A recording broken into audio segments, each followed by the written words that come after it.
Boop. Happy Wednesday. Today is Wednesday, October 14th, 2020, and our daily Bible readings for today come to us from Psalm 97, 2 Kings 17, 7 through 20, John 6, 25 through 35, or alternatively, you could have read Psalm 34, Song of Solomon 7:10 through 8:4, and then once again John 6:25 through 35. And I'm gonna actually pay attention to the text from John today and talk about how you can go after the right God, but for all the wrong reasons. Let's start by asking the question: what are you here for anyway? I think that's the question Jesus is asking the crowds here in today's text from John.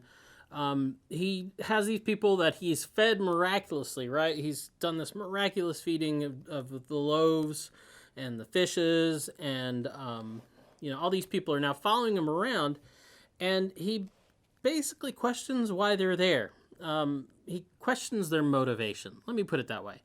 They're not so much interested, he says, in knowing him or knowing his Father, as much as they want another free magic meal, right? They're like, hey, you got any more of them coupons for that free bread? That was pretty awesome. Could you do that trick again?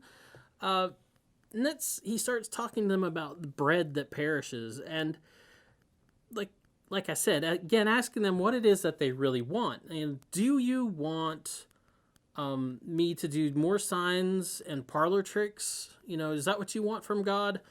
Giving things that just satisfy, your current wants, right? Is that all you really want from God? To satisfy your immediate wants with parlor tricks and bread from heaven? Or are you really hungry for God? That's kind of the question I think he's asking here. I think it's a safe bet. Are you willing to perform the hard work of God?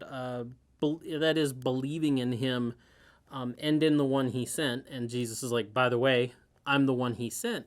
Because he's saying to them, you're saying to me that, if I want to prove myself, I'll do more signs and wonders, more tricks for you like Moses did in the wilderness by, sending the bread from heaven. He said, but I got a clue for you. It wasn't Moses who gave you your forefathers the bread from heaven. It was my Father who took care of them. And that was just a temporary thing so that he could actually give them something that was much more important. He was leading them to the land. The bread was just so they would survive the journey. And then also partly because they were whining and moaning about it. But that's a whole other story for another day. So the question is, what are you here for? Why do you show up? Why do you go to church? What is it that you're looking for from God? Are you looking for him to perform some kind of, parlor trick, like Jesus says, to just kind of satisfy your immediate wants, Or are you really following after him because you really want, like Jesus says, the bread that doesn't perish, Are you willing to perform the hard work of God? Are you willing to believe in him and in the one he sent? Because if not, you could be going after the right God, but for all the wrong reasons. So that's the DBR for today. Have a good afternoon, a good evening, and we'll be back tomorrow. Boop.